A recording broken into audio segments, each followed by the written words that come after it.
वदामि राधा करुणावरार्दं ततो ममन्नास्ति गतिर्न कापि आदेवि काकुमर्गदगदयत्वाचा जासि पत्तदण्डवदपुटाटि अस्य प्रसदादुजस्य जनस्य कृत्वं गन्धारति निजगणीगणनाम्नि कनकजलदगात्रो नीलसनामनित्रो मृगमितभारो मालतिकुन्दमालो करतरुणवेशो पीताम्बरेशो स्मरतु राधिका कृष्णचन्द्रो स्मरतु नित्यमनरे राधिका कृष्णचन्द्रो कदाचित् कलिन्दकविपिनसङ्गितकरडौ मौलावेदनकमलाशादमाभो रमासम्भो ब्रह्मार्पतिगणसार्चितपदौ जगन्नाथस्वामी नयनपथगामी भवतु जगन्नाथस्वामी नयनपथगामी भवतु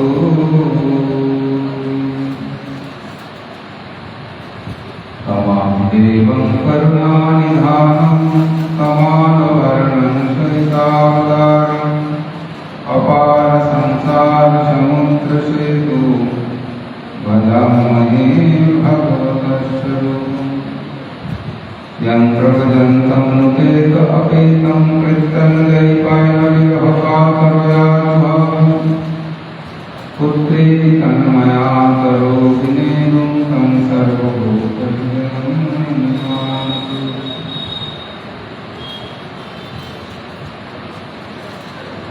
भक्तविनाय परादरस्य नित्यास्य कामाधिकरणमते कृपामयं शरणं प्रपन्नं बिन्दिनं शरणं हे कृष्ण चैतन्य प्रभु नित्यानंद श्री अद्वैत गदाधर शिवासादि श्री गौर भक्तवृंद हरे कृष्ण कृष्ण कृष्ण हरे हरे हरे राम राम राम हरे हरे।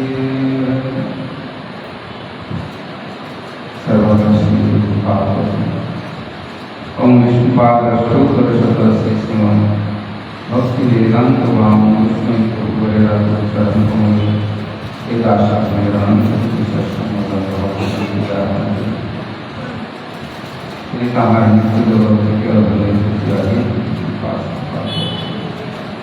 तत्पश्चात वेदांत संगीत प्रार्थना नित्य लाभ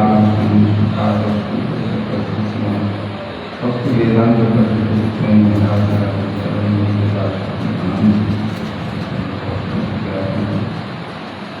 तत्पश्चात वेदांत समिति प्रतिष्ठाता आचार्य नित्य लाभ भक्ति प्रज्ञान केशव पुष्पन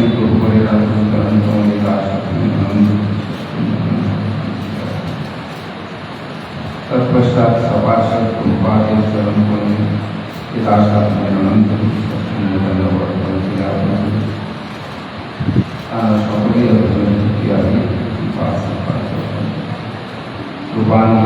गौरी सरस्वती चरण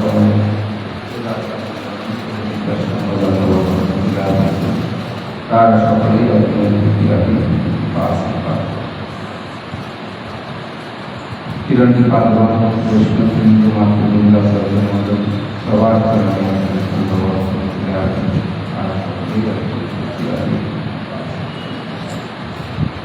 আমরা শ্রী জগন্নাথ দেবের রথযাত্রা আজকে দ্বিতীয় দিবস। গতকাল আমাদের রথযাত্রা মহোৎসব অনুষ্ঠিত হয়েছে। অন্যান্য বছর জগন্নাথ সমস্ত প্রভুদের অপ্রাকৃত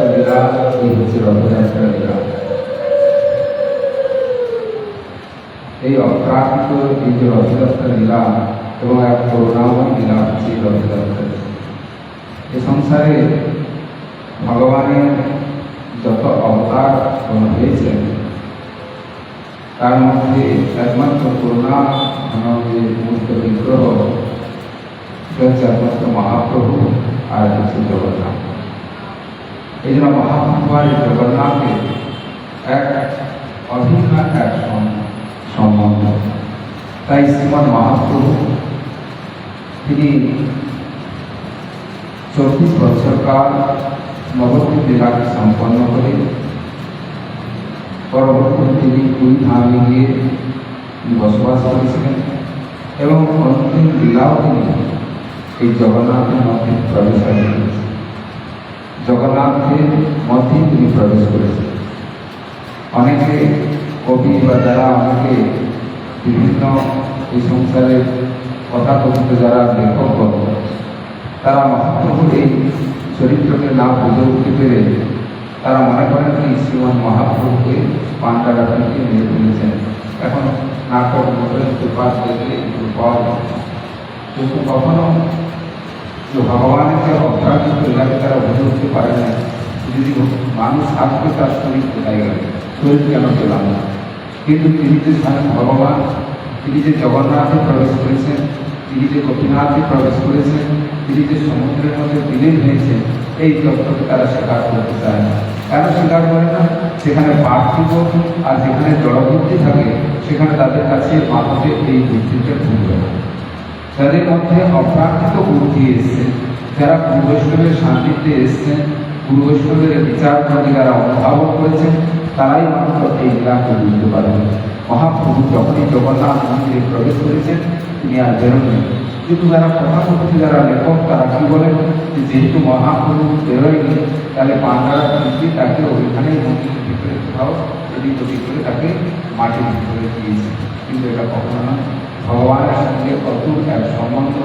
পান্ডার কোনো ক্ষমতা ছিল না মহাপ্রভুকে শরীরের মধ্যে প্রবেশ করা, মানে হস্তে শরীরে কোনো রকম আঘাত দেওয়া। কেন তৎকালীন সময় তিনি রাজা ছিলেন, তিনি হচ্ছেন প্রতাপপুত্র মহারাজ।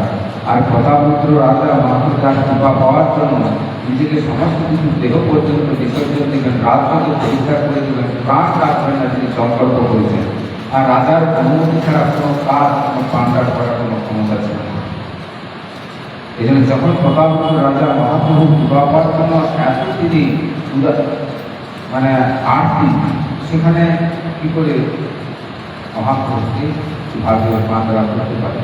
কিন্তু তাদের কাছে এটা সামান্য একটা ব্যাপার। তারা প্রাকৃত বিচার নিয়ে সমস্ত কিছু দেখে। তারা অপরাধী কোনো একটা বিগ্রহ, আর সেই বিগ্রহের মধ্যে কেউ প্রবেশ করতে পারে। গোপীনাথের সেও এক বিগ্রহ, সেই বিগ্রহের মধ্যে প্রবেশ করতে পারে। কিন্তু ভগবানের ক্ষেত্রে সব কিছু সম্ভব। পারে না যদি কোনো কথা থাকে তাহলে তিনি ভগবান হতে পারে। যদি মনে করেন যে ভগবান এটা পারে না, ভগবান ওটা পারে না, তাহলে পারে না বলে যদি কোনো কথা হয় তাহলে সেখানে তিনি কখনো ভগবান না। ভগবান মানে করতু অকর্তু অন্যথা করতু।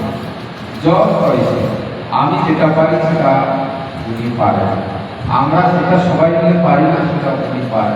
মানে অকর্ত যেটা আমরা কল্পনার অতীত, যেটা মানুষের সাধারণ আমার বিচার বুদ্ধির মধ্যে আসে না, সেটাও করতে পারে। তো এটা তার পক্ষে সম্ভব। যদি তিনি না পারেন তাহলে ভগবান হলেন। ভগবান ছোট থেকে ছোট, পরমাণু থেকে আরো তাকে দেখা যায় এমন হতে পারে।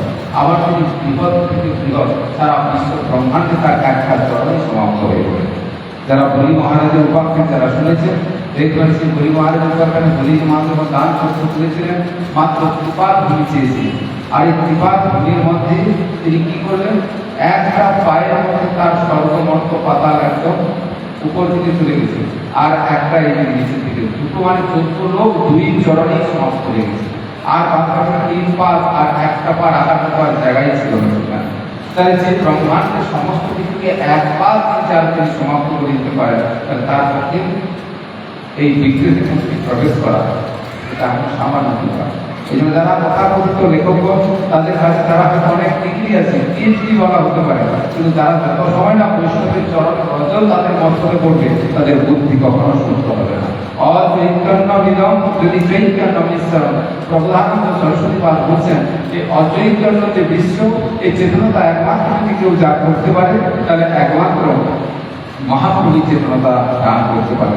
আর মহাপ্রভু সম্বন্ধে কেউ যদি জানতে চায় তাকে ওই মহাপ্রভুর ভক্তগণের সঙ্গ, তবে তো তুমি সিদ্ধান্ত জানিবে সমুদ্র তরঙ্গ। যত সময় না মহাপ্রভুর ভক্তগণের সান্নিধ্য কেউ লাভ করে তারা এটাকে কখনো জানতে পারে না। তাই সেই অপরাধ যে মহাপ্রভুর যে অসীম লীলা, সেই প্রভুর জগন্নাথের অসীম লীলা, তিনি কেন রথযাত্রা পরিচালনা করেছে, কেন রথযাত্রা তিনি নিয়ে আসেন, কেন আমাদের কাছে এই বদ্ধ জীবের মনের কাছে এইটা দিলেন কেন?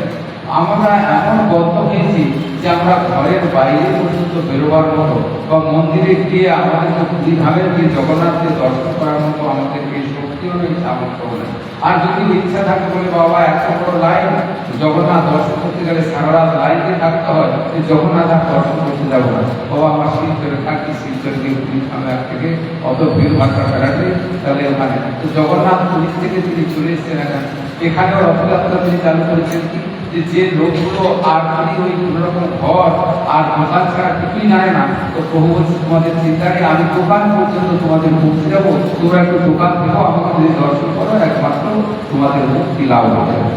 রথ যাত্রাটা সাধারণ কিছু নয়, ভগবানের অপার করুণাময় এক লীলা, যে ব্যক্তি তার বাড়ি পর্যন্ত একমাত্র জগন্নাথ পৌঁছে গেছে, একমাত্র সমস্ত যে ব্যক্তিগণ যারা কখনো পর্যন্ত ডিউটি যাতায়াতের পথে তারা কখনো মন্দিরে আসবে বা জগন্নাথের জন্য 1 ঘন্টা সময় দিবে, এরকম সময় নেই। তো সেই জগন্নাথ প্রভু কি করছে, যেতে আসতে তোমরা যখন যাবে ডিউটিতে, আবার তো ওই বাইকে থেকে একটু রথের রশিটাকে ধরে না, একবার যদি রথের রশিকে যদি কেউ স্পর্শ করে ফেলে তাহলে তার জীবনের ভাগ্যটাই মাত্র বদলে যাবে। কি করে বলতে যাবে রথের মধ্যে কি আছে, রশির মধ্যে কেন এই রশিকে পূজা করা হয়, কেন এই রশিকে আমরা প্রণাম করি, আমাদের চরণে যদি কখনো পায়ে যদি দেখে যায় আমরা কেন প্রণাম করি, এই রশি হচ্ছে কি জগন্নাথের এই যে রথের থেকে রশির মহাত্মা সব থেকে বেশি। এক থেকে তো রশি হচ্ছে তিনি বলদেব প্রভু, আর দ্বিতীয়ত বলছেন এই রশির মধ্যে যে রামের যে তীর ধনুকের যা শক্তি ছিল, কৃষ্ণের বক্সির যে শক্তি ছিল, আর জগন্নাথের রশির মধ্যে সেই শক্তি আছে। এই জন্য এই রশিকে যদি স্পর্শ করবে তিনি ওই সমস্ত শক্তির একমাত্র অধিকারী হবে, ভক্তির একমাত্র অধিকারী হবে। এক সময় এইরকম এক প্রসঙ্গ ক্রমে এক ভক্তের এক লীলা, সেই লীলাকে আমরা আজকে শ্রবণ করব। একদা এক ভক্ত ছিলেন, তার নাম ছিল রঘুদাস। তিনি প্রকৃতপক্ষে জগন্নাথের ভক্ত ছিলেন না, তিনি ছিলেন রাম ভক্তের উপাসক। এই সংসারে অনেক মানুষ থাকে, তো একজনের উপাসক, কেউ রামকে ভালোবাসে, কেউ কৃষ্ণকে ভালোবাসে, কেউ মহাপ্রভুকে ভালোবাসে, কেউ আবার নারায়ণকে ভালোবাসে। তো এই সমস্ত যে যাদেরকে এত সময় ভালোবাসার কথা বললাম বা ভক্তির কথা বললাম, সেখানেও একটা তত্ত্ব বিশেষ থাকে, যেখানে তত্ত্বতে কোনো রকম ভেদ নেই। কিন্তু আমরা এমন একটা জায়গায় ভালোবাসা বা এমন ভক্তি করি যেটাতে আমাদের তত্ত্বের মধ্যে বিরোধ আছে। আমরা প্রত্যেক সময় ভক্তি কথাটা ব্যবহার করি, তাই ব্যবহার করতে হয় ভক্তি কথাটা, সেটাই আমরা আদৌ জানি না। আমরা অনেক সময় পিতৃমাতৃকে ভক্তি ব্যবহার, দেবদেবীর ক্ষেত্রে ভক্তি কথাটা প্রয়োগ করি, কিন্তু শাস্ত্র বলছে এইগুলো কখনো ব্যবহার করা যাবে না। ভক্তি হচ্ছে একমাত্র ভগবানের তার বিচার করে। ভক্তি কার জন্য? একমাত্র গুরু বৈষ্ণবের কাছে ভক্তি কথাটা প্রযোজ্য হবে, এছাড়া অন্য কোথাও ভক্তি কথা প্রযোজ্য হয় না। কেন? ভক্তির সংখ্যাতে কি ফল তার সেবায়া, সেবা কার হয়? সেবা যেখানে সেখানে হয় না, বদ্ধজীবের কখনো সেবা হয় না। আমরা যদি বদ্ধজীবের মধ্যে সেবা করি তাহলে আমাদের বদ্ধদোষ আবার পাঠ হয়। তাহলে সেবা কার করতে হবে? সেবা করতে হবে একমাত্র আমাদের মুক্ত ব্যক্তি করে। তো যে ব্যক্তিগণ মুক্ত নয় তার সেবা করে আমরা কি করব? যেখানে পিতৃমাতৃ থেকে, যেখানে দেবদেবীদের ক্ষেত্রে যেখানে এসছে, সেখানে ভক্তি কথাটাও প্রযোজ্য হবে না। ভক্তার সেবায় মানে কি? ঋষিকে নাও, ঋষিকেশ সেবন ভক্তি উচ্চতে। আমার যে ইন্দ্রিয়, এই ইন্দ্রিয় একমাত্র ভগবানের সেবার জন্য ভগবান আমাকে ইন্দ্রিয় দিয়েছে।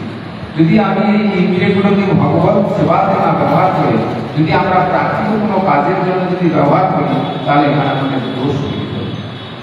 আমাদের প্রত্যেক ইন্দ্রিয়ের একমাত্র উদ্দেশ্য, চোখের উদ্দেশ্য কি? এই চোখের একমাত্র উদ্দেশ্য হচ্ছে আমরা প্রভু জগন্নাথকে দর্শন করার জন্য। যিনি ভগবান চোখ সাথেও ভগবানকে তিনি দর্শন করেন না, যে সংসারের সমস্ত কিছুকে দর্শন করে ফেলেছেন, ভগবান বলছেন তুমি আমি তোমাকে চোখ দিলাম আর আমার কিন্তু ব্যবহার করলে না আমার জন্য, তাহলে তোমার এই চোখটাকে তোমার আর পরের জন্য তুমি আর প্রাপ্ত হবে না। আমি যে তোমাকে এই হাত দিলাম, এই হাতটা দিয়ে আমার সেবা করার জন্য, তুমি যে আমার সেবা ব্যক্তিকে যদি অন্য কিছু করো তাহলে তোমার হাতের আর কোনো প্রয়োজন থাকবে না।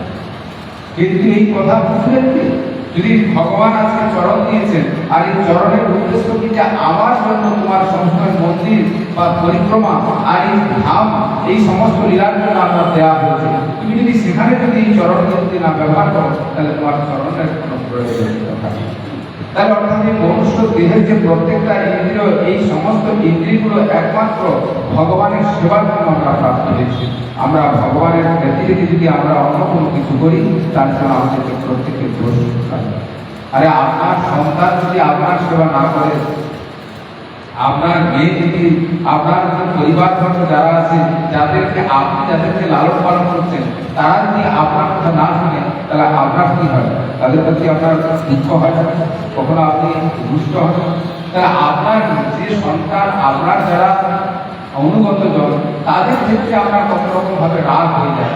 আর ভগবান যে আমাকে শরীরটা দিয়েছে তার সেবা যদি না করি তাহলে ভগবানের রাগ হবে না। আর এই সংসারের লোকেরা আপনার ছেলে যদি রাগ করেন, ছেলে কি করবে? আপনাকে ছেড়ে ঘুরে অন্য কোথাও চলে যাবে। আপনার আত্মীয় স্বজনের মধ্যে যদি না কথা শুনে আমার সাথে সম্পর্ক রাখবে না। কিন্তু প্রভু যদি আপনার প্রতি রুষ্ট হন তাহলে আপনার ইহকাল আর পরকাল দুটোই সমাপ্ত হয়ে যাবে। এই জন্য আমাদেরকে একমাত্র যিনি প্রভু আছে জগন্নাথ, একমাত্র তিনি আমাদের প্রত্যেকের একমাত্র তিনি না। এই সংসারে যারা মনে করেন আমি হচ্ছে অনাথ, কিন্তু অনাথ আমি নয়, আমি হচ্ছি স্বনাথ। আমরা অনাথ কাকে বলি? যার বাবা মা নাই, যার হয়তো শুধু আত্মীয় স্বজন নেই, সবাই মনে যান ছেলেটা অনাথ হয়ে গেল, কোথায় যাবে? একে দিয়ে আসে ওখানে কখনো যে বাচ্চাদের যে মিশন আছে সেখানে অনাথ আশ্রম, যথাযথ নাম দিয়ে সেটা অনাথ আশ্রম। অনাথ আশ্রম যেখানে যার কোনো মা বাবা নেই তাকে বলা হয় অনাথ আশ্রম। আর জগন্নাথ বলছেন আমার কোনো নাথ থাকতে তোমরা অনাথ হবে কেন? তোমরা সবাই সোনাথ। যারা জগন্নাথকে যারা নাথ বানিয়েছেন তিনি হচ্ছেন সোনাথ। আর যার যত মা বাবা আত্মীয় বন্ধু বান্ধব যাই থাকে না কেন এরা সবাই অনাথ। যাকে জগন্নাথকে যে নাথ বানায়নি সে সবাই হচ্ছে একমাত্র অনাথ। আর যিনি জগন্নাথকে নাথ বানিয়েছেন তার সংসারে কেউ না থাকলেও তিনি স্বনাথ। এই জন্য আমাদেরকে একমাত্র জগন্নাথকে নাথ বানাতে হবে। তাহলে আপনার সমস্ত কিছু হারিয়ে গেলেও আপনি সমস্ত কিছু প্রাপ্ত হবেন। আর যদি সবাই থাকে, জগন্নাথ থাকবে না, তাহলে আপনার থেকে আর অনাথ কেউ হবে না, সবটা আপনার চির হয়ে যাবে। এখন বলার উদ্দেশ্য হচ্ছে যে লীলাতে এক রঘুনাথ তিনি এক ভক্ত ছিলেন। তিনি রামচন্দ্রের সবচেয়ে বেশি রামচন্দ্রকে বেশি ভালোবাসেন। যদি আপনাদেরকে সংসারের কোনো ঠাকুরকে যদি ভালোবাসতে লাগে তাহলে আমরা রামকে ভালোবাসি, আমরা শ্যামকে ভালোবাসি, আমরা মহাপ্রভুকে ভালোবাসি, জগন্নাথ মহাপ্রভুকে ভালোবাসি, নারায়ণকে ভালোবাসি। তাহলে ভক্তি করুন, এটাতে আপনাদের কোনো কাজ হবে। বাদ বাকি আমরা যারা যে বিভিন্ন প্রকার দেব দেবীকে উপাসনা করি এতে আপনাদের সেরকম কিছু লাভ হবে না। কিছু বলা ভুল, সব কিছুতে না কিছু লাভ হবে। চুরি করলেও তো একটা লাভ হয়, সেটাও তো একটা লাভ, সেটাও তো একটা কর্ম। আবার কেউ আবার কারো উপকার করছে, সেটাও এক কর্ম। কেউ একজন কাউকে জুতোর মালা করে রাস্তায় ঘোরাচ্ছে, ওটাও এক কর্ম। আবার কাউকে দেখলে ফুলের মালা দিচ্ছে, এটাও তার এক কর্ম। তা প্রত্যেকটা কর্মের একটা ফল আছে, নিশ্চিত আমি ঠাকুর সব ফল পাবেন। কিন্তু সব ফলের থেকে যিনি জগন্নাথের হয়ে জীবন কাটাবেন, যিনি জগন্নাথ প্রভু হয়ে যিনি ভক্তি করবেন, তার জীবনটা আরেক রকমের কাটবে। তো সেই রকম একজন ভক্ত ছিলেন পুরী, তিনি রামচন্দ্রের উপাসনা ছিলেন। নাম তার রঘু আর উপাসনা তিনি রামচন্দ্রের। তো পুরীতে তিনি প্রতিদিন ওই সিংহদ্বার মানে একটা মূল দ্বার, যারা জগন্নাথ মন্দিরে গেছেন যে মূল দ্বার যেখানে গরু স্তম্ভ, সিংহদ্বার যেখানে প্রতি পাবনের মূর্তি জগন্নাথের সামনে গিয়ে দেখতে পাবেন, এটা হচ্ছে মূল দ্বার। এই সিংহদ্বারে আর তিনি প্রতিদিন এই জগন্নাথকে দর্শন করতে ওই আর জগন্নাথের বেদিতে রাম লক্ষ্মণ সীতাকে তিনি দেখতে। প্রভু বলছিলেন দেখেন আমি সব কিছু, তুমি মনে করো না যে তুমি আমি নাই সব কিছু মনে। রামকে তিনি দেখতেন, তিনি প্রতিদিন দেখতে যেতেন মন্দিরে, কিন্তু মন্দিরে যেহেতু রাম ভাষা, তো তিনি জগন্নাথ মনে করলেন যে তো রামকে ভালোবাসে, তো আমি এতে রাম রূপী দর্শন করে, তা নাহলে তো আমার কাছে মাথা ঢুকাবে। তো এক একজনের এক এক প্রকার নিষ্ঠা। তো প্রভু তার কাছে গেলেন, সেখানে তিনি রামচন্দ্রের রূপ ধারণ করলেন। রাম একদিকে কি দেখছেন, একদিকে জগন্নাথ, একদিকে হচ্ছে সুভদ্রা, আর একদিকে বলদেব, তিনজন পরপর দাঁড়িয়ে আছে। এরপরে আবার কি আছে, ওখানে তিনি দেখছেন একদিকে রাম আর একদিকে লক্ষ্মণ আর মাঝখানে সীতা। একদিকে জগন্নাথ সিংহাসনে, কিন্তু রাম সীতা আর লক্ষ্মণ নেই। জগন্নাথ মন্দিরে সেখানে একমাত্র জগন্নাথ বলদেব সুভদ্রা আছে। আর উনি যখন যেতেন তিনি রাম রাঘব রাম রাঘব বলে কীর্তন করতেন, আর যখন মন্দিরে যেতেন প্রণাম করতেন, আর যখন দেখতে পেতেন যে রাম লক্ষ্মণ সীতা তারা তিনজনই দাঁড়িয়ে আছে। তো একদিন তিনি নিশ্চিত হলেন, সীতা দেবীকে দেখে রাম লক্ষ্মণ সীতাকে দেখে নিশ্চিত হলেন যে ভগবান যে জগন্নাথ, ভগবান রামচন্দ্র, এরা মনে হয় অভিন্ন, অর্থাৎ এদের মধ্যে কোনো পার্থক্য নেই। অভিন্ন শব্দের অর্থ ভিন্ন নয়। যিনি রাম আর তিনি হচ্ছেন একমাত্র কৃষ্ণ জগন্নাথ। আর আমাদের তো মহাপ্রভু এখানে কীর্তন আছে, যেই কৃষ্ণ সেই গুরু সেই জগন্নাথ। তো একদিন তিনি রঘুর মনে ভগবানের জগন্নাথের প্রতি এক সৎপত্র বন্ধুত্ব, তিনি দেখছেন কেন যে এই যে জগন্নাথ এই হচ্ছে রাম, তাহলে কেন আমি রামচন্দ্রকে কেন দর্শন দিলাম। তাহলে এর মধ্যে এদের মধ্যে দুজনের মধ্যে একটা অভিন্নত্ব আছে। তিনি জগন্নাথের সঙ্গে এক সৎপত্র বন্ধুত্বপূর্ণ প্রেমকে তিনি প্রকাশ করছেন। তো একদিন তিনি কি করলেন, রঘু ভগবান তিনি দেখছেন যে উনি জগন্নাথ যখন হোক আর রামই হোক, তো আমার কাছে তো উনি যখন রাম, আমি একটা জগন্নাথের জন্য একটা সুন্দর করে একটা মালা তৈরি করি, জগন্নাথের জন্য একটা সুন্দর করে আমি মালা তৈরি করি। আর সেই মালা তিনি পূজারীকে দিলেন। তাহলে ওখানে তো পূজারি ছাড়া অন্য কিছু করাতে পারবে না, সেবা অনেকে করতে পারে, পূজারীর হাতে দিতে লাগবে। এবার পূজারীর কাছে দিলেন এবং পূজারী তিনি ভগবানকে অর্পণ করার কথা বললেন পূজারীকে যে এই মালাটা আমি প্রভুকে করাবো। কিন্তু পূজারী সেটিকে অর্পণ করতে চাইলেন, পূজারী কিছুতেই অর্পণ করল না সেই মালাটা। এবার সেই মালাকে তিনি রাখেন সেই সময় জগন্নাথের মন্দিরে। কেন মালাটাকে তিনি করাতে চাইলেন না পূজারীকে? কারণ রঘু যে মালাটা তৈরি করেছে, কলার গাছে একটা সুতো তৈরি হয়। কলা গাছের সুতো জানেন তো? কলা গাছে সুতো তৈরি হয়। হ্যাঁ, কলা গাছের ওই ডান্ডাটা যেটা থাকে না, বাকল, ওই বাকলটা গাছে থাকতে শুকিয়ে যায়, বা কলার যে পাতার যে ওগুলো শুকিয়ে যায়, ওর ভিতর থেকে এক ধরনের ছোট ছোট করে সুতোর মতো করে বার করে। এখানে না পাওয়া গেল, এটা কলকাতাতে যে হাওড়াতে গ্রামের দিক থেকে যে ফুলের মালা আসে, ওই সমস্ত মালা কিন্তু ওই কলা সুতোর মালা, কলা অর্থাৎ কলা গাছের শুকনো এই যে বাকড়টাকে শুকিয়েও সুতো বেরোয়, আর না হলে ওই যে কলার যেটা ডান্ডাটা পাতা থাকে, ওই পাতাটা যখন শুকিয়ে যায়, শুকনোর পরে ওর থেকেও একটা করে সুতো বেরোয়। তো ওই রকম একটা সুতো দিয়ে ওরা মালা আছে। তো ওরা দেখছে যে কলা গাছের একটা সুতো দিয়ে মালা করে, কলকাতাতে প্রচুর বিক্রি হয় মালা। ওরা থেকে গাড়ি থেকে কালী ঠাকুর হোক, দুর্গা বিশ্বকর্মা যারা থাকে তাদের গলা একটা ঘুরি দিয়ে আছে, ব্রাহ্মণ ঠাকুর পূজা করে মাছটা বাড়ি আছে, ওই একটা মালা তারা হয়তো 5 টাকা করে নেয়। ওই 5 টাকা করে মালা সব ঠাকুরের গলায় দিয়ে দোকানে সব। আর এমনি গৃহস্থ লোকের তারা আলাদা করে গাঁথে না, ওই গোলা দিয়ে মালা গাঁথা দিয়ে ওই দিয়ে ঠাকুরের গলায় পরানো হয়। তো এখন রঘু সেই কলার গাছের ছালে সুতোর ব্যবহার করেছে।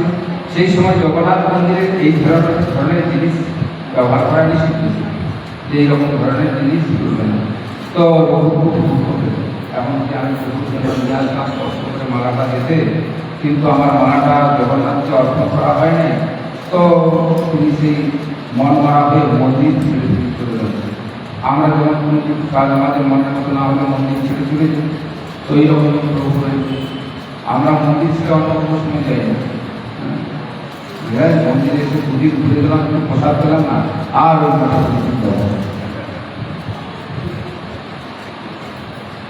আমরা ছেড়ে যাই অন্য কারণ।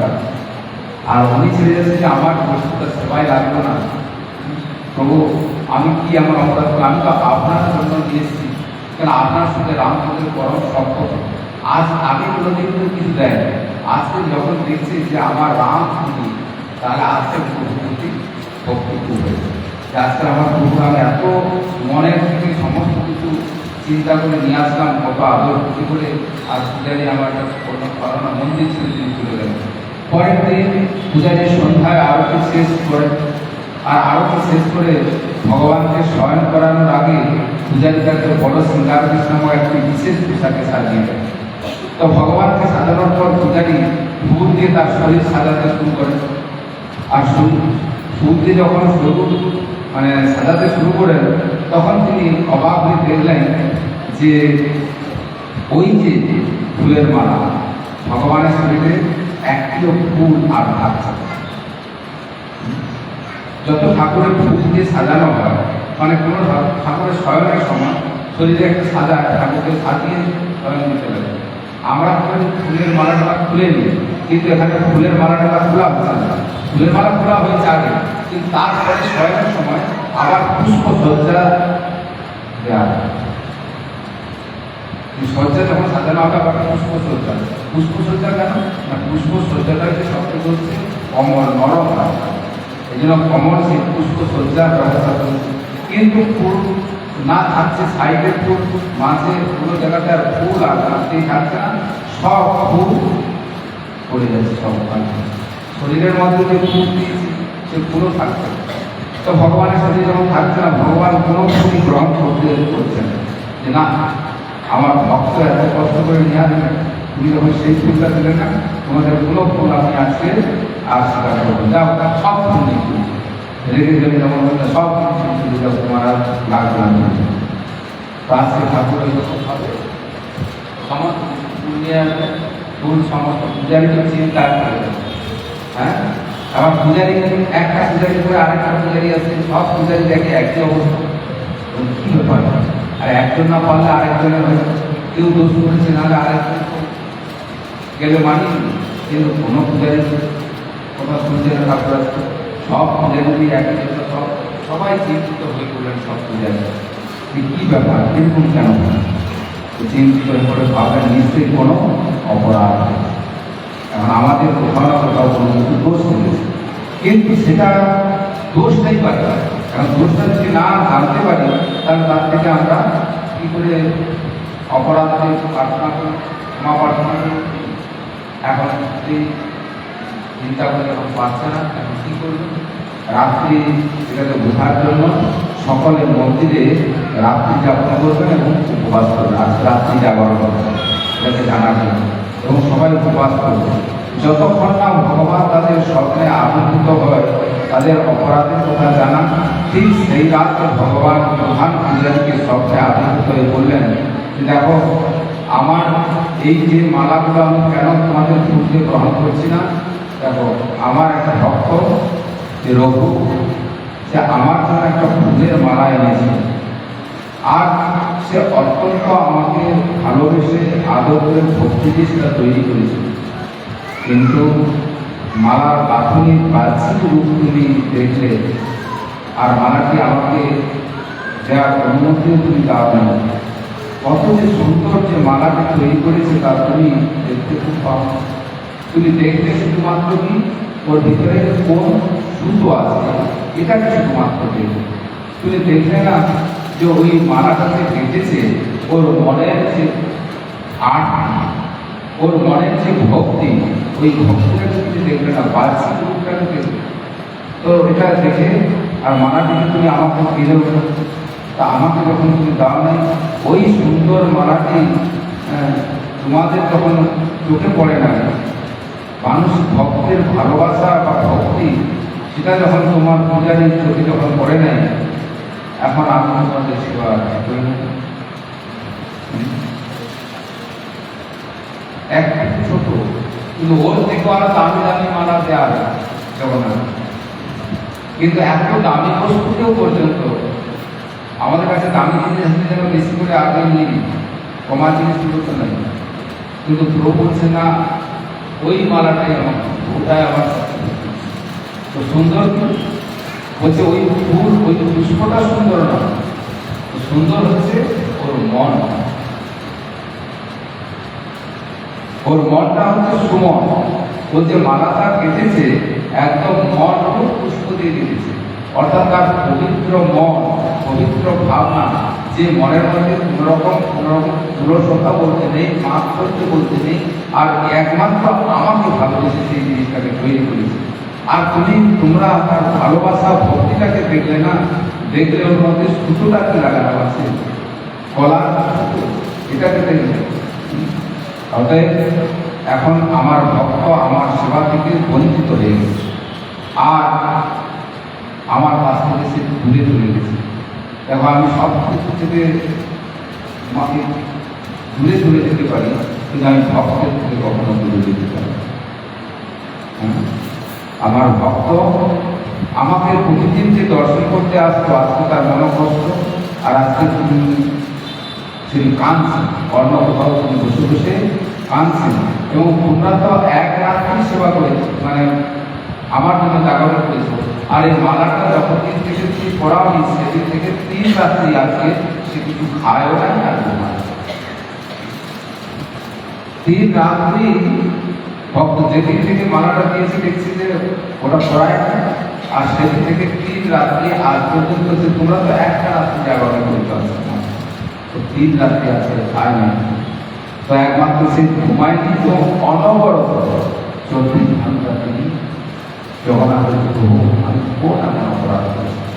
হ্যাঁ, আমার মালাটা হয়তো বর্তমানের যে সমস্ত চাকচিক্য সৌন্দর্য হয়তো নাই, কারণ আমি তো গরিব মানুষ, অত অর্থ নেই যে তোমাকে এত সুন্দর করে মালা লাগবে, কিন্তু আমার সামর্থ্য অনুযায়ী তো আমি তো ভক্তির পূজাই, তো ভক্তির কিন্তু আপনাকে কাছে আমি স্বীকার করি।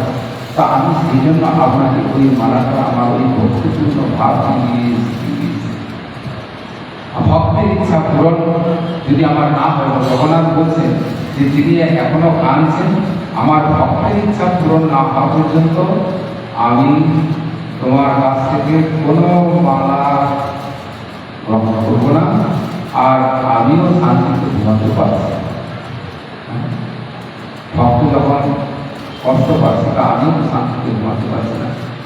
সঙ্গে সঙ্গে তখন পূজারি তিনি মেয়ের যে পূজারি, তিনি তো পুজো করলেন, আর উঠে সঙ্গে সঙ্গে পূজার থেকে করলেন। সব দেখেছে, ঘটনাটা পুরো সম্পূর্ণ মেয়ের যে পূজারি, সেই পূজারি সব দেখেছে, দেখাচ্ছেন জগন্নাথ। জগন্নাথকে দেখছেন যে এইরকম এরকম বলছে, তখন সেই পূজারীকে সবাইকে ডাকলেন, এবং তারা সবাই রঘুদাসের কাছে চলে। রঘুদাস বলেছেন যে রঘুদাস এসেছিল, তার মালাগুলো পড়াও, তখন প্রধান পূজারীরা আছে, রঘুদাস কি আছে, যাকে সংসারে কেউ চেনে না। সাধন ভজন জিনিস হচ্ছে এমন, যদি মনে করে অনেক লোক চেনে, তাহলে সেখানে ভক্তের মধ্যে কিছু না কিছু ত্রুটি থেকে যেতে পারে। কেন বলে আমি যেমন অনেক লোক আমাকে চেনে, মানে বিশাল কিছু নেই, হয়তো এমন মানুষ আছে যাকে কেউ চেনে না, কিন্তু ভগবানের সঙ্গে কিছু সম্বন্ধ, ওই মানুষকে পাওয়া দুর্লভ। সাধু যদি প্রচারের মাধ্যমে এসে যায়, তাহলে সেখানে তার সমস্যা এসে যায়। এই জন্য যারা সত্যিকারে ভজন করে, ওরা প্রচারের মাধ্যমে আসে। বৃন্দাবনে বর্ষানাতে একজন বাবা থাকে, যে যাবে তাকে বলে আপনি ক্যামেরাটা বন্ধ করেন, আগেই বলতে থাকে তার গেটে ওখানে, আমার সঙ্গে কথা বলতে এসে কথা বলুন, আমার কথা যদি ভালো লাগে আমি কথা ভয়েস রেকর্ডিং করি, কিন্তু আমার ফটো আনতে হবে।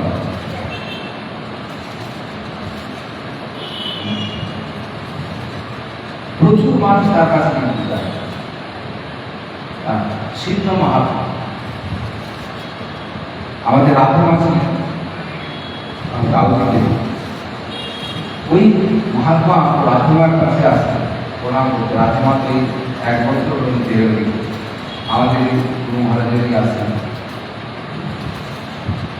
তার একটা গোপাল ছিল, তাকে বলে মাখন চুরি গোপাল সেবা করা। ওই গোপাল আমাদের কাউজি মন্দিরে অনেক দিন সেবিত হয়েছে। আমি আমার যখন মহারাজ অক্ষর থেকে আমার যখন মন্দির আছে, আমাকে বলছেন মহারাজ আমি অনেকদিন আপনার যদি গোপালকে আমি দেখেছিলাম ওখানে, এখন আমার অন্তিম সময় এসে আমি আর বেশি দিন থাকবো না, আমার মাথা তিনি একটা ফোনে আমাকে বলেন, কিন্তু আর আসতে পারেন, উনি অনেক বয়স হয়েছে। ফোনের মাধ্যমে ওনার উনি যেখানে থাকেন তারাই ফোন করেছে, তাদের সঙ্গে আমার কথা বলে আমি ওনাদেরকে পাঠাবো, ওনাদেরকে আমার যে গোপালকে আপনি দেখেন এখানে আমার এই মাতৃ গোপাল আমার সাথে আমি আর কয়েকটা দিন আছি, ওরা সেবিত হবে। তো আর একটা আমার অনুরোধ, আপনি বর্ষাতে অবশ্যই এসে আমার মিডিয়াতে আপনি আসবেন, আর না হলে আমার হয়তো আমার অনেক দিন থেকে মানে সেই কবে আপনাকে দেখেছি ছোটবেলা, আর এখন আমার শেষে আপনি এমন একটা গুরুদেবের জায়গাতে বসেছেন, তো ওই জন্য আমার ইচ্ছে একবার আপনাকে একটু আমি দর্শন করি। আমি তো যে ক্ষমতা নেই, আমি সব হারিয়ে ফেলেছি, এখন আমি বসেই থাকতে হয় আর শুয়েই থাকতে হয়, চলাফেরা করতে হয়। তো আমি তার কাছে গিয়েছিলাম, ওখান থেকে তাও ভক্তরা গাড়ি নিয়েছি। তো ওরা যখন অসুস্থ হতেন, উনি ওনাকে সবাই আগ্রাতে বড় হসপিটালের ওপর নার্সিংহোমে উত্তরাতে নিয়ে যাচ্ছেন, ওনাকে বলতেন উনি বলছেন মহারাজ আপনি এসছেন, এই যারা আমার এখানে আছে ওনাদেরকে একটাই কথা বলবেন যেন আমাকে এই বর্ষার বাইরে যেন কোথাও না যায়, কারণ আমার অন্য সময় এসে গেছে, যত ডাক্তার পরিবার দেখানো হোক না কেন আমার এই পার্থিব শরীরকে আর মাত্র রক্ষা করতে পারবে না। কিন্তু আমি যদি ওই আগ্রা বা দিল্লির কোনো নার্সিংহোমে আমার দেহত্যাগ হয়, তাহলে আমি এতদিন যে সাধন ভোজন করেছি আমার সব বেকার। আমি আমার এই শেষ নিঃশ্বাস, আমি যখন বর্ষানাতে এসেছি, আমার এই শেষ নিঃশ্বাস যেন আমার বর্ষানা এই ভূমিতেই যেন আমার শেষ নিঃশ্বাস আর আমি যেন রাজনীতি করতে করতে আমার জীবন পরিবর্তন করতে। তো উনি সেই প্রসঙ্গ করে বলছিলেন ওই বাবার কাছে আসেন, এমনকি রাজেন্দ্র দাস ভগবান বৃন্দাবনে ওই রাধে মাকে প্রত্যেকের দর্শন করতে, এত ওনার বয়স ছিল না, প্রায় 104 বছর বয়স। গুরু মহারাজের কাছে হরিনাম নিয়ে নিষ্ঠাপূর্বক প্রতিদিন হরিদাস ঠাকুরের মতো 3 লক্ষ করে তিনি হরিনাম জপ করতেন, শেষ দিন করতেন। এত নামের প্রতি নিষ্ঠা ছিল। আর সেবা দামটা একাই সাজিয়েছে একসময়, বাবাজি মহারাজ থাকতেন আর উনি একাই দামকে সব রান্না করা, সমস্ত কিছু মানে সবজি বানানো, বাসন ধোয়া, সমস্ত কিছু মহারাজকে পূজা পাঠ পূজা করতেন, পাঠ করতেন, সমস্ত উৎসব অনুষ্ঠানে রান্না সমস্ত কিছু কাজ করতেন। তো তার মধ্যে সেবানিষ্ঠ তার যে অভিজ্ঞতা, তাকে কেউ শুনতেন, বয়স্ক অভিজ্ঞতা শুনতে রাধারায় সুন্দর করে বলতেন। বড় বড় মহারাজরা এই যে দিল্লিপুরে যে মহারাজ থাকেন বিনোদ বাবা পর্যন্ত ওনার কাছে গেছে, ওনাকে দেখবেন। রাজেন্দ্র দাস বড় বড় যত মহারাজরা বৃন্দাবনে ওনার কাছে গেছে। তো ওনার কাছেই আমাকে ওই যে বাবার কাছে কথা, ওনাকে আমাকে দর্শন করাতে নিয়ে গেছেন। ওনার কাছে যে ছেলেগুলো থাকে তারা ওখান থেকে রমেশ বাবার যেখানে যে বসানো ওগুলো সব আমি আমার দিয়ে ওনার কাছ থেকে দেখিয়েছিলেন সব একটা সময়। ওনাদের গাড়িতে করে সব দিয়েছে, অনেক সব বর্ষার সামনে বোঝাই সব দেখিয়েছি। যাই হোক, ওরা তাৎপর্য হচ্ছে ভজন সাধনা এমন একটা জিনিস, যখন ভগবানের সঙ্গে কার সম্বন্ধ সূত্র হয়ে যায়, অটোমেটিক তার হরিনামের প্রতি একটা নিষ্ঠা এসে যায়। আর হরিনামের প্রতি নিষ্ঠা যদি কারো এসে যায়, তখন মনে করতে হবে যে ভগবানের সঙ্গে তার সম্বন্ধ, যার সঙ্গে সম্বন্ধ হবে যেমন তাকে ছাড়া কেউ এক পুরো থাকে না, যার সঙ্গে সম্বন্ধ হবে সারাদিনের পরে হলে তাকে কত কাজের মধ্যে হলো তার জন্য খোঁজ বারবার করবো কোথায় কি করছে না করছে। যেমন আপনি যখন বারবার ছেলেটা মেয়েটার জন্য চিন্তা করেন, ঠিক সেই রকম যখন আপনার সঙ্গে প্রভুর সঙ্গে সম্বন্ধ দেন হবে, তখন সন্ধ্যা সকাল বিকাল সবসময় ওই সম্বন্ধতে আপনি সবসময় ব্যবসা করেন। তো এক সময় তো পূজারি যখন কাঁদছে, বলছে আমার ভক্ত এরকমভাবে কাঁদছে তার এই মারাটার জন্য, তো এই জন্য তোমার তো বিপদ হয়ে যাবে।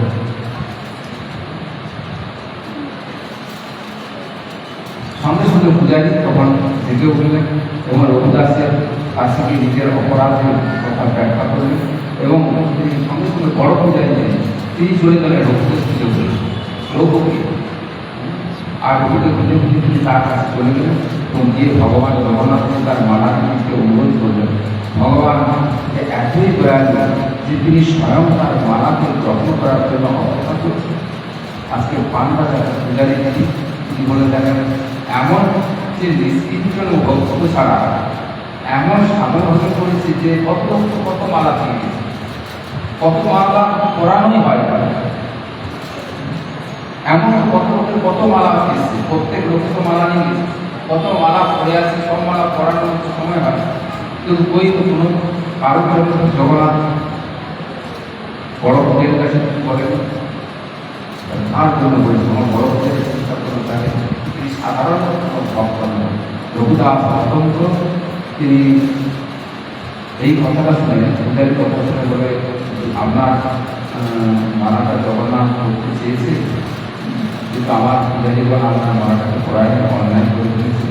আমি আমার সেবক বলে ভুলের জন্য আপনার কাছে আমি ক্ষমা চাইছি। আর রঘুনাথ রঘুদাস সঙ্গে সঙ্গে পূজারী না আপনাকে জগন্নাথের পরামর্শ আমার একটা মনে মনে দুঃখ হয়েছে যে আমি এত কষ্ট করে একটু মালা করে নিয়েছিলাম কিন্তু আমার সামর্থ্য নেই ভালো করে দেওয়ার হয়েছে। হয়তো পূজারীদের পছন্দ হয়নি কিন্তু জগন্নাথ আমার মালাটাকে পছন্দ করেছে। আমি তো ভাবছিলাম যে তবু আমার মালাটা স্বীকার করেন। আজকে আপনি যখন বলেছেন জগন্নাথ আপনাকে বলেছে তাহলে আমার মালা জগন্নাথ স্বীকার করেছে। রঘুনাথ অত্যন্ত এই পূজারীর কথা শুনে তিনি অত্যন্ত ভাবাবেশে তিনি বিভোর হয়েছিলেন। একবার এক পুত্র রঘু তিনি বলছিলেন কেন সাধু সন্ন্যাসী একটা আশ্রম আর যেখানে তার অন্যভাবে খাওয়া দাওয়ার কোনো রকম নজর ছিল। যেদিন যেমন খেতেন খেতেন না না বেশি কী খেতেন যেটা ফ্রিতে পাওয়া যায়। কী ফ্রিতে পাওয়া যায় যেটা আমরা খেতে চাই না প্রতিদিন ফেলে দিই।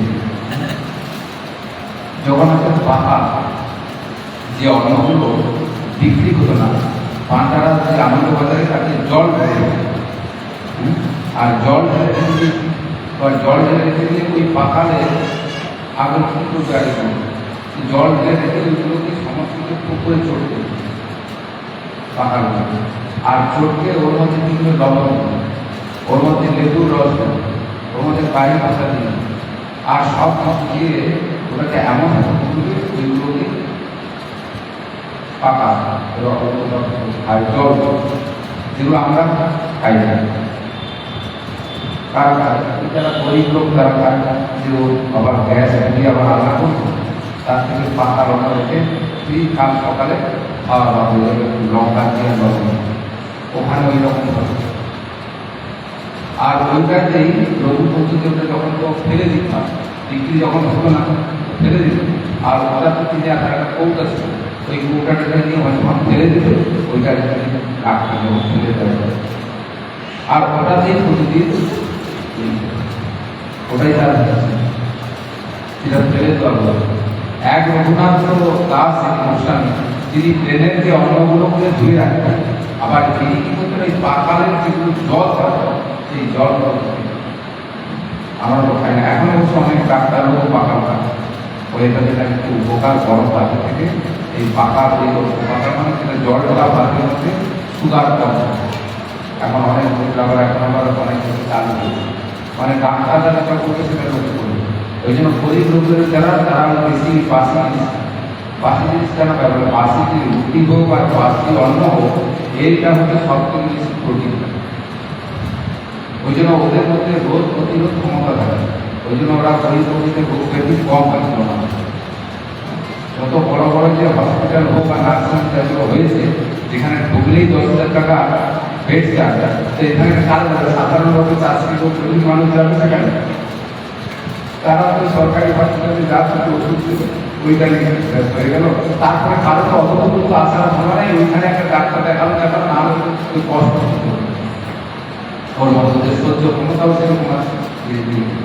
তো যাই হোক সে রঘু এখন অসুস্থ হয়ে পড়েছেন একসময় আর অসুস্থ হয়ে বিছানা থেকে আর উঠতেও পারছে না। তো তাকে বিছানাতেই একদম মল দেখে বিছানা তুলতে না পারলে কি মল থাকতো বিছানাতে, আর এত দুর্গন্ধ, রোগ তখন খুব অসুস্থ, কী করি? এখন কোনোরকম কোনো সাহায্য নাই, জ্ঞান মানে না থাকার মতো, মানে জ্ঞান হারিয়ে গেছে। তো জ্ঞান কখনো কখনো আবার ফিরে আসে। তো একদিন একটা ছোট্ট একটা ছেলে রঘুর সেবার জন্য এসেছে, এবং সে দুর্গন্ধ করতে ঘর একদম দুর্গন্ধ, একদম খারাপ। আর যখন দেখছি যে আমি এখন কী এত দুর্গন্ধ কেন, তখন তিনি দেখছি যে চন্দন পরিষ্কার করে তিনি বলছেন চন্দন সমস্ত কিছুকে ধুচ্ছে, ঘর যতগুলো রঘু সব ময়লা করেছে, আর সেই সমস্তগুলোকে ভালো করে ধুয়ে আর সেখানে চন্দনে বন্ধ, যখন ধোয়ার পরে চন্দনের গন্ধ, তখন চন্দনের গন্ধ পরিষ্কার করে শোনাতে পারি। তখন রঘুর জ্ঞান ফিরল, তিনি দেখলেন যে একটা ছেলে সমস্ত কিছুকে পরিষ্কার করেছে। তখন তার জ্ঞানটা পেল, তখন দেখছি যে সমস্ত কিছুকে পরিষ্কার করেছে, আর পরিষ্কার করে দেখছে চন্দনের ছেলে। তো তিনি যখন চিন্তা করো, তখন ছোট ছেলে থেকে জিজ্ঞেস করে তুমি কে? বলে আমি জগন্নাথ। বলে জগন্নাথ? বলে কেন জগন্নাথ? বলে তুমি দেখতে পাচ্ছ না আমার সমস্ত যে চন্দন মাথা হচ্ছে, বলে আমার তো এখানে সমস্ত দুর্গন্ধ ছিল, এগুলো কোথায় গেল? বলে তোমার দুর্গন্ধ কোথায় গেল তো বলতে পারবো না, আমাকে পূজারি পূজা করেছে, পূজার চন্দন মাখিয়ে দিয়েছি, তুমি অনেক মন্দিরে যাও না, তোমাকে দেখতে পাইনি, এই জন্য আমি তোমাকে দেখতে এসেছি।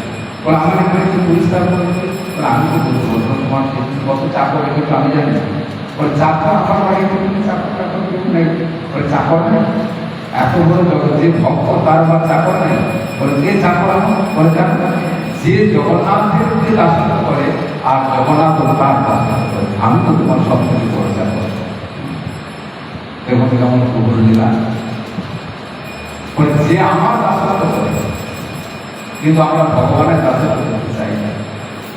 সংসারের দাসত্ব করবো, যেখানে ঝাঁটার মারা বাড়ি ভালো পদ্ধতি, আত্মীয়গণের দাসত্ব করবো, সেখানে দু চার কথা শোনাবো, কিন্তু প্রভু আমাকে কত সেবা করবো, তার সাথে আমার সঙ্গে সম্পর্ক আছে, দাসত্ব করতে চাই। রঘুনাথ বলছে রঘু তুমি চিন্তা করবে না, তুমি হয়তো চাকর নেই, জগতের যিনি মা তাকে তুমি চাকর বানিয়ে ফেলেছো। বলে আমি তোমাকে করে চাকর বানাবো কেন? তোমার ভক্তির জন্য তো আমি আমার চাকর। ভক্তি যিনি, ভক্তি প্রভু না দেন রাখেন উপায়রা, ভগবান ভক্তি কেন দেন না? বলে ভক্তি যদি কোনো ভক্ত প্রাপ্ত হয়ে যায়, তার দাসত্ব করতে আমাকে এই জন্য আমি ভক্তি প্রভু না দেন। ভক্তি করতে যখন আমি এসেছি, ভগবান আমার কাছে দোকান করে দিল। কি দোকান করতে? যেটা পছন্দ করছে। একটা মনে হয় স্টেশনারি দোকান মতো সাজিয়ে দিয়েছে, বলে দেখি তো আমার কাছে এসছে, ভগবান আগে দোকান করবে, কি দেখবে লাভ, পূজা, প্রতিষ্ঠা, অর্থ সমস্ত কিছু। ওই জন্য বাড়ি মানে যখন বাড়িতে ছিলাম অত বৈভব ছিল না, আশ্রমে যখন এসে গেছি তখন প্রচুর বৈভব, আর বৈভবের মধ্যে পড়ে মনে করছি যে আমি অনেক বিশাল কিছু পেয়ে গেছি। আর বিশাল কিছু পেয়ে গিয়ে তখন কি করলাম যে না, আর এখন আর ঘরে থাকবো না, এখন আমি বাইরে অন্য মন্দিরে থাকবো, মন্দিরে তো কীর্তন জানি, পাঠ শিখে গেছি, রান্না শিখে গেছি, আমি এখন অন্য জায়গায় গিয়ে থাকবো, 15,000 টাকা বেতন পাবো, সব থেকে আমার এটা বড় কাজ। ভগবান বলে যা দূর হয়েছে আমার কাছ থেকে দূর হয়ে যাবে, তাই না? তাই কেন? ওই যে একটা রোগ করে দিয়েছি, আমি প্রত্যেকটা বস্তুকে আপনার কাছে এমনভাবে হাজির করে দেবে, অর্থ প্রাপ্তি আমি সেটা ভগবানের প্রাপ্তি না। অর্থ যদি আমি ভগবানের সেবায় লাগাই তবে আর অর্থ যদি আমার কাছ থেকে যায় তাহলে কি পারে? গুরু মহারাজ যেন বলতেন যে আখেরে বন্দোবস্ত করতে আমি আশ্রমে আসি নাই, এটা কসরতখানা নয়, রোগ নিরাময় করতে আমি এখানে আসি নাই। হ্যাঁ, আমি রোগ নিরাময় করতে এসেছি। কোন রোগ? ভবরোগ। কোনটা ভবরোগ? জন্ম মৃত্যু পুনরপি জনন পুনরপি মরণ পুনরপি জননী জঠরে শরণ পুনরপি মরণ পুনরপি। এই জন্ম মৃত্যুর চক্রে যে আমি গাথা হয়ে গেছি, এই জন্ম মৃত্যুর চক্র থেকে ছুটকারা পাওয়ার জন্য আমি এসেছি। আর যদি জন্ম মৃত্যুর চক্র থেকে আমি ছুটকারা হতে না পাই, তাহলে আমার আবার ওই পুনর্বাসিত হয়ে যাবে। এই জন্য খুব সাবধান আমাদেরকে। একমাত্র এর থেকে রক্ষা পাওয়ার জন্য কি করতে হবে, যে আমরা করেছে সেরকম এক কাজ যদি আমি করতে পারি। দেখেন, যিনি নোংরা হয়ে আছে, যার কেউ সেবা করার লোক নাই, না তার সন্তান আছে, না তার স্ত্রী ছিল, সব কিছু ছিল, কেউ ছিল না তার না, কিন্তু যখন মানুষের পরিস্থিতি খারাপ হয় তখন এক এক করে সব ছেড়ে চলে যায়। আর যখন পরিস্থিতি তার ভালো থাকবে তখন সব তোমার কাছে এসে তুমি যখন মনে করেন চিন্তা করছি নারায়ণ সাহা অর্থাৎ এখানে শিখতা, এটাই হচ্ছে আমার কাছে একমাত্র স্থান, এটাই জগন্নাথের চরণ পথ। এর কিছু বড় স্থান আর কোথাও বলতে পারে না। প্রভু চরণ প্রদেশে পৌঁছে দিচ্ছে আর ভগবান জগন্নাথকে বললেন যে প্রভু আপনি এখানে কি করছেন, আমার এই সেবা দিন সেবা করে আপনি আমাকে অপরাধ করাচ্ছেন, আপনার সেবা গ্রহণ করে আমি তো পাপি হচ্ছি। আর ভক্ত ভগবানের সেবা করতে এটা স্বাভাবিক নয়, কিন্তু ভগবান যদি ভক্তের এরকম করে সেবা করবে, আর ঠিক আছে সেবা করবেন অন্যভাবে সেবা করবেন, এই নোংরা করতে আপনি কেন পরিষ্কার করছিলেন? আপনি তো বিশ্ব ব্রহ্মাণ্ডের একমাত্র অধিপতি, আপনি তো সর্বশক্তিমান, আপনি চাইলেই তো আমার রোগটাকে সাইড দিতে পারেন, আপনি নোংরা পরিষ্কার করতে পারেন, আপনি তো সর্বসমর্থমান, সব কিছু আপনি করতে পারেন, তা আপনি রোগ ভালো না করে আর আপনি পায়খানা পরিষ্কার করতে এসে গেছেন। তখন তিনি বলেন যে না, আমার ভক্ত, তুমি যদি আমার জন্য তোমার গৃহকে, তোমার পরিবারকে, তোমার সম্পত্তিকে, তোমার সন্তানকে তুমি যদি আমার জন্য সমস্ত কিছু পরিত্যাগ করতে পারো, তাহলে আমি তোমার জন্য কি এই কিছু করতে পারি? প্রভু বলেছিলেন, হ্যাঁ আমি সহজে সমস্ত কিছু করতে পারতাম, তুমি আমি কেন তোমাকে করি নাই? বলে তুমি তোমার সমস্ত পারত্য কর্ম থেকে আমি তোমাকে মুক্ত করে দিতে পারতাম সব কিছু, কিন্তু যদি আমি তোমাকে মুক্ত করে দিতাম তাহলে এই কর্মগুলো তোমার ভোগ হতো না, শেষে তোমাকে আবার এখানে ফিরে আসতে হবে। এই জন্য তোমার যে ভোগ আছে সেটুকু ভোগ তোমার হয়ে যায়, কারণ তোমাকে আর সংসারে আসতে হবে। এই জন্য ভগবান যেটুকু আমাদের হয়তো কোথাও কষাই থেকে যায়, তাকে এই প্রাকৃতিক জগতের এই রোগটাকে ঘিরে এই সমস্ত পারত্য কর্মকে তিনি সমাপ্ত করতেন। আমার ভক্তরা যেমন আমার সেবা করে আনন্দ পায়, আমিও সেরকম আমার ভক্তদের সেবা করে আমি আনন্দ পাই। আমি সর্বদা তোমার সেবা করতে চাই, আমরা এবং আমার ভক্তের মধ্যে কোনো পার্থক্য নেই। এভাবে প্রভু রঘুর মধ্যে এক অত্যন্ত ঘনিষ্ঠ সম্পর্ক গড়ে উঠল। রঘু খুব সরল ছিলেন, ভগবান জগন্নাথের তার সঙ্গে তার সম্পর্ক ছিল বন্ধুত্ব। কখনো কখনো প্রভু বালক রূপে তার কাছে আসতেন এবং দুজনে একসঙ্গে খেলা করতেন, কিন্তু সাধারণ মানুষ কেউ জানতে পারত না যে কেউ জগন্নাথ আর প্রভু। জানেন দুটো পাড়ার ছেলে, দুটো ছেলে খেলাধুলা করছে, কিন্তু একজন হচ্ছে রঘু আর একজন হচ্ছে প্রভু জগন্নাথ। এমন বন্ধুত্ব হিসাবে পরিচিত হয়ে গেল। একদিন তিনি বলছেন চলো তোমাকে নিয়ে একটা কোথাও যাই। কোথায় যাবে? চুরি করতে। বলে না, চুরি করতে ছোটবেলা থেকে আমার চুরি করা অভ্যাস নেই, আমি কোনোদিন কারোর বাড়ি চুরি করি নাই, কারোর জিনিস চুরি করি নাই, এই জন্য তো আমি তো কোনোদিন চুরি করি নাই বলে তো আমি তোমার কাছে ভাগ করেছি। আবার তুমি আমাকে এই চুরি বিদ্যা শেখাবে, এই চুরি বিদ্যা আমার কাজে করে দেখাটা বন্ধুত্ব। তো বন্ধুর জন্য অনেক সময় হতো অনেক কিছু না অভ্যাস থাকলেও করতে হবে। তুমি আমার কেমন বন্ধু? ভগবান এমন ভাবে প্রেমটা আওয়াজ করলো যে জীবনে কোনোদিন চুরি করে নেই, সে আজকে চুরি করতে গেল। আর চুরি করতে গিয়ে কে ধরা পড়লো? ধরা তো উনি করলে ভগবান মন্দিরে চলে গেল, আর আমি মার গেল যে জীবনে চুরি করলে বাড়া সাথে করে সবে এই সব। এই হচ্ছে লীলা জগন্নাথ। তো আমরা আর বেশি সময় আপনাদের দেব না, আপনারা আগামীকাল আবার আসবেন। এই 8 দিন জগন্নাথ প্রভুর বিভিন্ন প্রকার লীলা ভক্তের সঙ্গে আমরা এই কদিন শ্রবণ যদি না করি তাহলে প্রভুর নির্দিষ্ট বুঝতে পারবো না।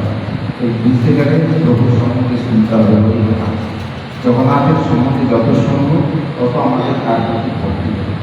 কেন কারোর গুণ যদি না জানি তার প্রতি আমাদের শ্রদ্ধা আছে।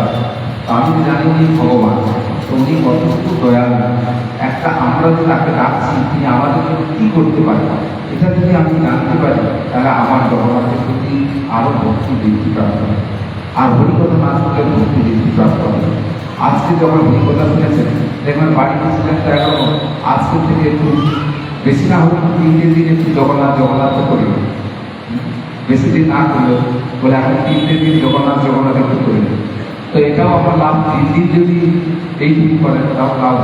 আর এটা 30 দিন যখন হয়ে যাবে, 3 দিন হতে হতে 30 হবে, 30 হতে হতে আবার 3 মাস হয়ে যাবে, আবার 3 মাস হতে হতে 3 বছর হয়ে যাবে, তারপরে একেবারে 30 বছর হয়ে এসে যাবে। আর অন্তিম সময় জগন্নাথ করে আপনি দেহটাকে রেখে দেবেন, তবে জগন্নাথ ধাম প্রাপ্ত হয়ে যাবে। এটাই হচ্ছে আমাদের সাধনা আর হরে কৃষ্ণ।